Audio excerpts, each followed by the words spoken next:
Behind me you can see a very sorry-looking orangutan held here in captivity in Hong Kong. This week we head to the rainforests of Sumatra in Indonesia to see them in their natural habitats where they belong. Wildlife is under threat like never before. Man-made climate change, habitat loss and illegal poaching are devastating the world's environments. We've lost half the animal species on the planet in the last 40 years, and all large marine life could become extinct by 2050. I'm Sean Lee-Davies, a photographer, filmmaker and conservationist with a passion for adventure. I photographed some of Asia's most glamorous celebrities, and now I'm turning my camera on nature's true beauty. I'm out to showcase the glory of the natural world and raise critical awareness about poaching and exploitation. Join me on Adventures to the Edge.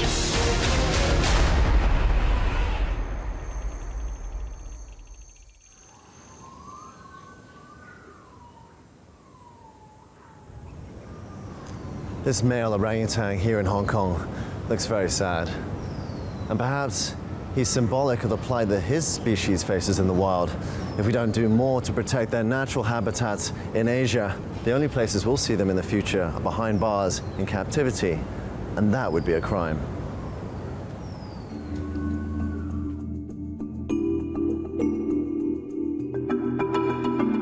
Orangutans are the only great apes to be found in Asia, and then only on the islands of Sumatra and Borneo. They are arboreal animals, living in the treetops of the jungle canopy.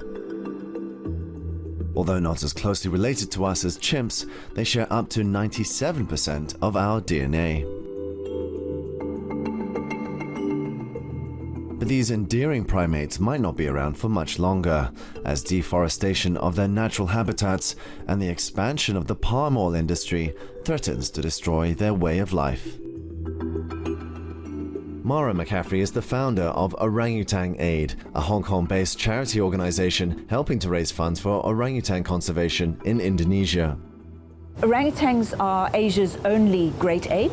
They're really very non-aggressive creatures, intelligent, patient, and incredibly loving mothers.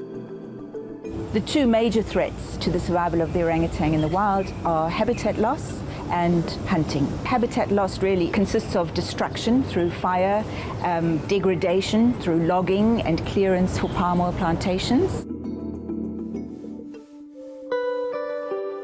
In the last 30 years, Sumatra has lost more than half of its rainforests as the lush, fertile land is cleared to make way for lucrative palm oil plantations.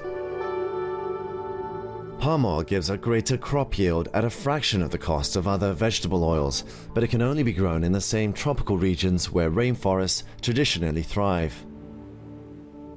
Dr. Willie Smits, a conservationist and founder of the Masarang Society, has been working to protect the rainforest and the orangutans for over 20 years. He tells me about the importance of preserving the orangutan. Orangutans are hugely important for the ecosystem. They spread the seeds of over 400 different trees. So orangutans are the gardeners of the forest by swallowing the seeds and promoting the germination. They are actually one of the main components of forest health.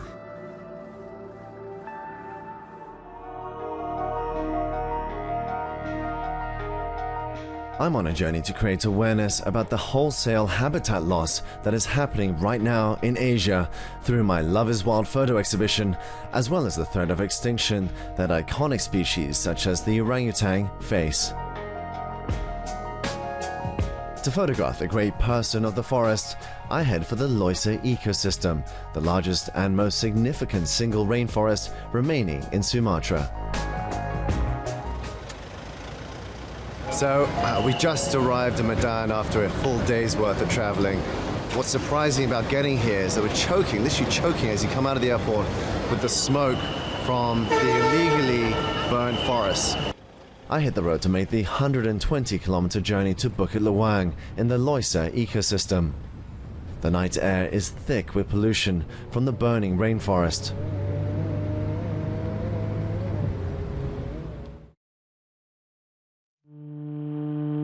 The next morning, I finally get a better sense of the issue as we drive for hours through palm oil plantation after palm oil plantation.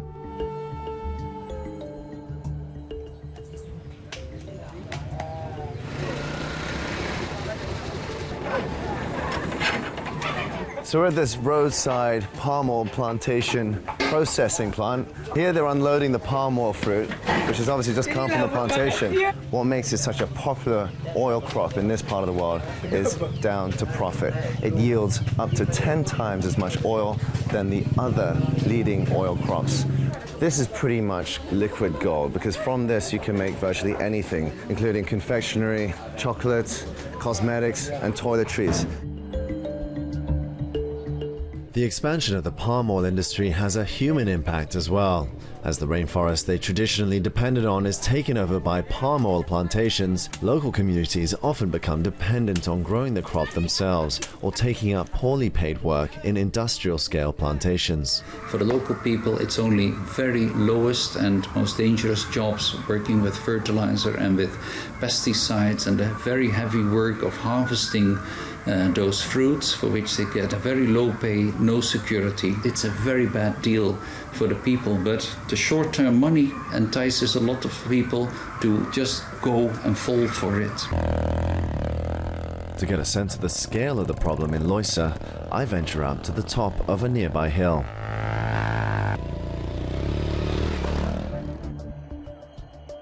Here you can see the very stark contrast between the palm oil plantations and the rainforest.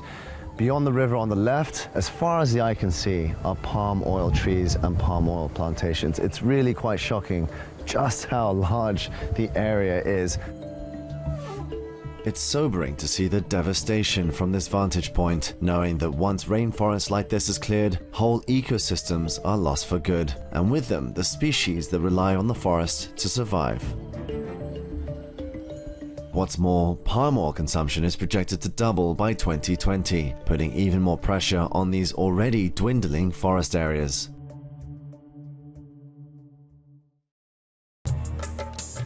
At daybreak, I head to the former Bohorok Rehabilitation Center. For almost 30 years, the center took in ex-captive and orphaned orangutans with the aim of releasing them back into the wild. With me is Dharma, who will hopefully guide me on my quest to photograph the great person of the forest. Pretty heavy going. Man, it's hot and sweaty. Dharma shows me the site of the old rehabilitation center, which has now been reclaimed by the jungle. This is where the orangutans used to live? Yeah, this is the old rehabilitation area for the quarantine process, yeah. And now they've been moved up to the jungle where we're Yeah, going. so most of the orangutan ex-rehabilitant here now become wild and semi-wild.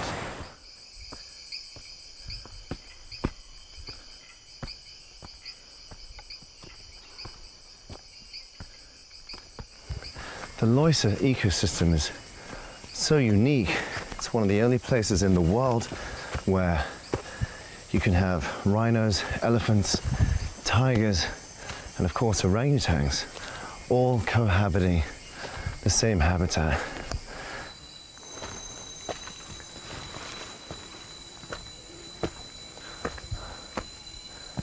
You can hear nothing except the orchestra of insects, all their unique sounds in the canopy of the forest. It's really such a beautiful feeling to be here. There's such serenity and calmness. Listen to that.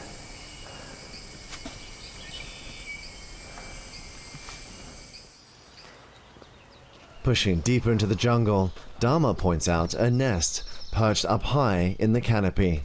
Dharma, that's an old nest up there. Yeah. How long did they stay in the nest? The orangutan not stay permanently in the nest. They are usually moving every night. So, you know, in the general research, they find out orangutan build about 5 to 6 nests in the daytime. 5 to 6 in one day? Yeah. Because all they do is build nests. Yeah. And then they return and use them once or twice? They never return. They always build new one. So they're always moving and build new one because they are not the territorial animals. They are tribal animals, so they keep building nests. So they're almost like nomads. They are, yeah. Nesting nomads. Yeah. And then we hear something stirring in the trees. We've come across my very first sighting of an orangutan here. I've been told her name is Sandra. She's a mother with a young baby girl, and you just about see her in the distance in the tree. Now, she's still a bit too far away to get a good shot, but I'm very, very excited to see her. In an instant, Sandra and her baby are on the move. I struggle to keep up as they effortlessly glide and swing through the canopy. They're such beautiful creatures, and they're incredibly strong and agile in the trees. And just watching them float around between the branches of the canopy is truly mesmerizing.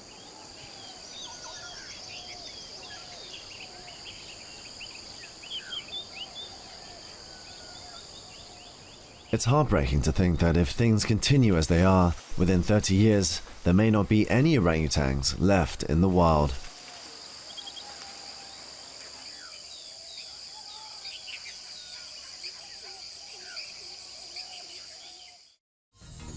After the break, I witnessed some peculiar orangutan habits, and we travel deeper into the heart of the jungle to see another species under threat, the Asian elephant.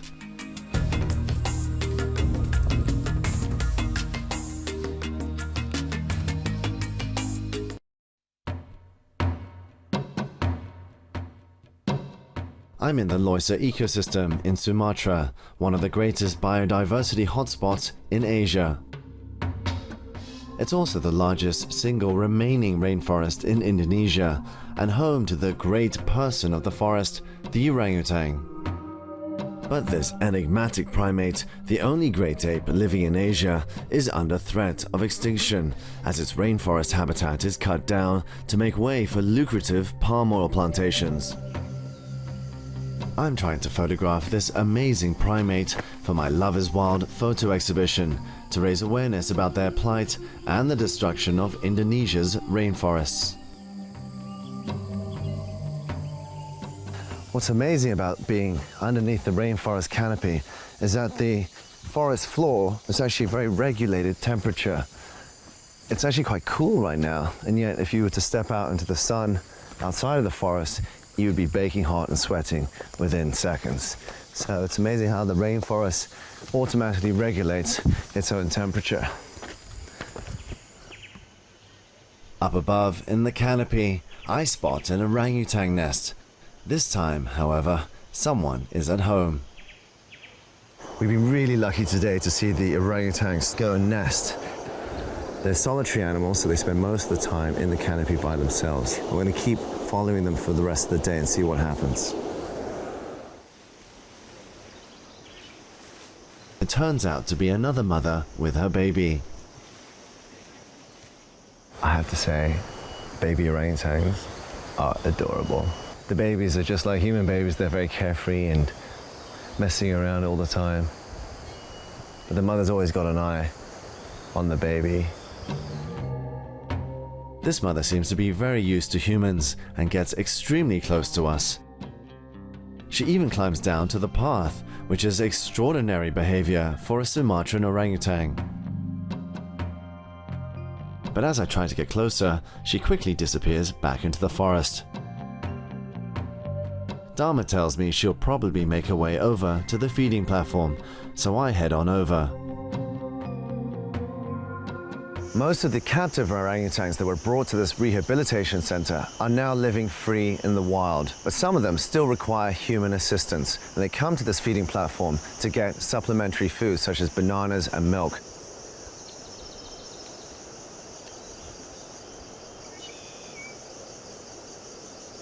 So I've been waiting here for quite a while and we haven't seen anything yet. It's been a few hours at least. And when you're waiting, you've got to nibble on something. And this is the problem with palm oil industry, because an innocuous biscuit like this is actually made with palm oil. What is palm oil used for? Well, you find it in more than 50% of all the products in your supermarket. It's in snacks, it is in your washing powder, in your shoe polish, it's in your shampoo, it's in your cookies, it's sometimes used as biofuel, the seeds are used as cattle feed, and yeah, it's everywhere. After a long wait, the mother and her baby descend from the canopy and cautiously approach the platform.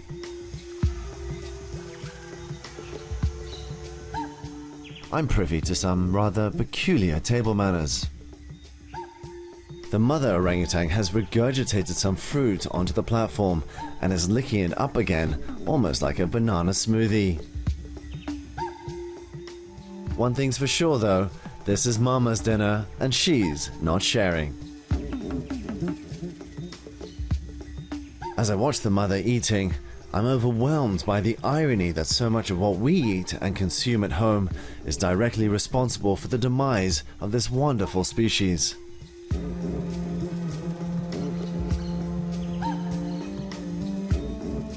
With only 14,000 orangutans left and palm oil consumption set to double by 2020, their fate hangs in the balance. But these rainforests are home to much more than just orangutans. I want to see what effect deforestation is having on another great species of the jungle, the Asian elephant. So I hit the road again and head north to visit a special elephant sanctuary in Aras, Nepal.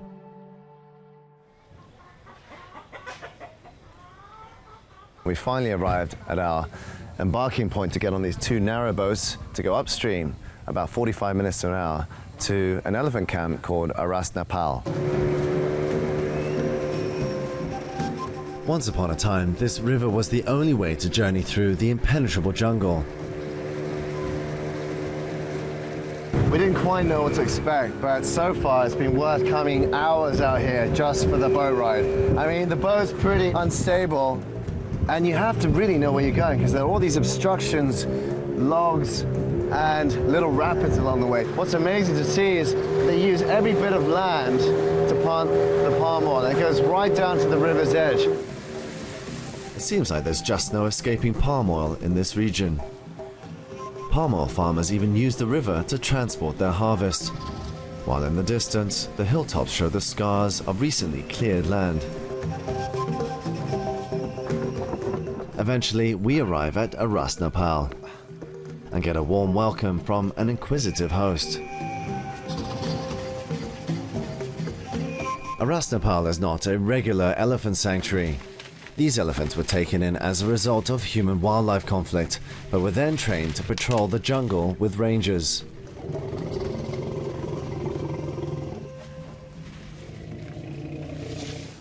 Aren't they beautiful? Asian elephants aren't as big as their African counterparts, but they are still extremely majestic creatures and incredible to behold when you're close to them. There are less than 2,700 Asian elephants left in the wild, and that's because they've lost around 85 to 90% of their habitat.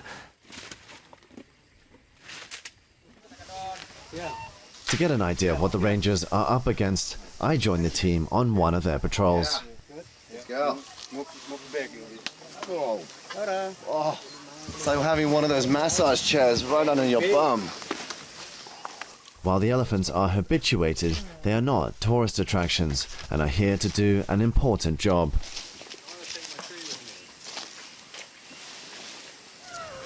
Now, riding an elephant without a saddle is not as easy as you might think.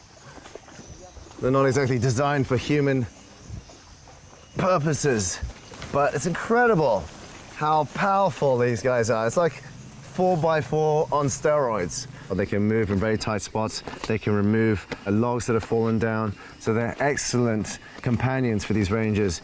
They also give you a great vantage point from which to view the canopy and the forest floor. Of course, that's important for these rangers who need to be able to spot any incursions by local communities into the rainforest, either illegal poachers putting down snares, as well as farmers or illegal loggers who are coming in to take important species from the rainforest.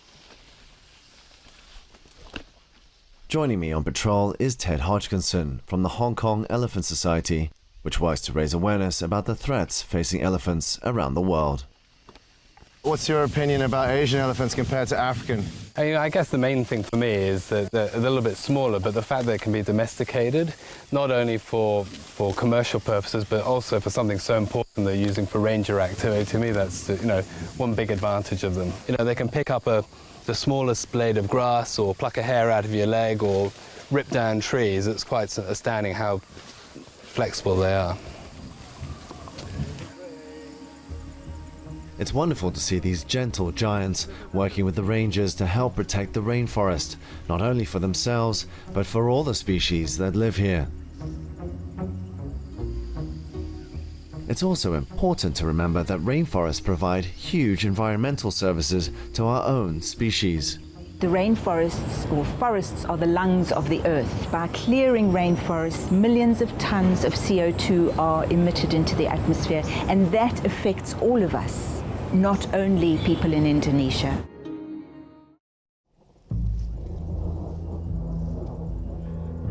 Unfortunately, a thunderstorm rolls in and cuts our patrol short. As we make our way back upstream in the torrential rain, I'm reminded of the awesome power of nature and the fragile balance that exists within these pristine environments. At this moment, there is not a single nature reserve in Indonesia which is completely 100% secure. The area is still decreasing, deforestation is still taking place, poaching is still taking place. Demand is the biggest problem. If we can stop the demand side, then the killing will also stop. It's therefore vital that we as consumers push for more alternative sources or more sustainable palm oil, and to pressure governments to block further rainforest clearance. These rainforests are worth far more to us intact than they are chopped down. If we don't act now, these remarkable ecosystems and the animals that depend on them will be lost forever. Join me next week on Adventures to the Edge as I go on a big cat safari to see how these iconic species are coping with habitat loss and human-wildlife conflict.